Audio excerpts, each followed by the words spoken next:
সব থেকে দ্রুত 106 মাত্র এই কটা বলে বিশ্ব রেকর্ড করলেন ঋষভ পান্ত। গল টেস্টে ব্যাট হাতে ফের একবার ঝড় তুলেন ঋষভ পান্ত। শ্রীলঙ্কার বিরুদ্ধে দ্বিতীয় ইনিংসে মাত্র 69 বলে 66 রানের বিস্ফোরক ইনিংস খেলেন ভারতীয় উইকেট কিপার ব্যাটার।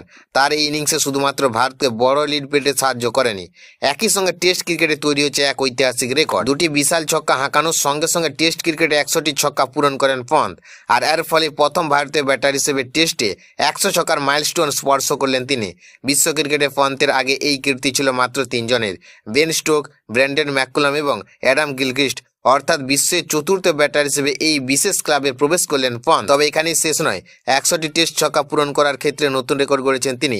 মাত্র 4918 বল খেলে এই মাইলস্টোন পৌঁছেছেন পন্ত।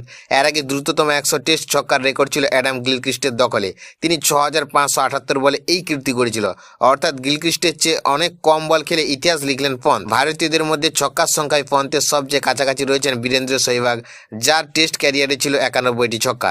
এই ম্যাচে প্রথম ইনিংসে 39 রানে আউট হয়ে হতাশ করেছিলেন পন্ত, কিন্তু দ্বিতীয় ইনিংসে আক্রমণাত্মক ব্যাটিং করে সেই হতাশা অনেকটাই মুছে দেন। যদিও 17 রান থেকে মাত্র 34 রান দূরে থামতে হয় তাকে, তবুও 66 রানের এই ইনিংসে ভারতীয় ক্রিকেটের ইতিহাসে নিজের নাম আরও একবার সোনার অক্ষরে লিখে ফেলল ঋষভ পন্ত।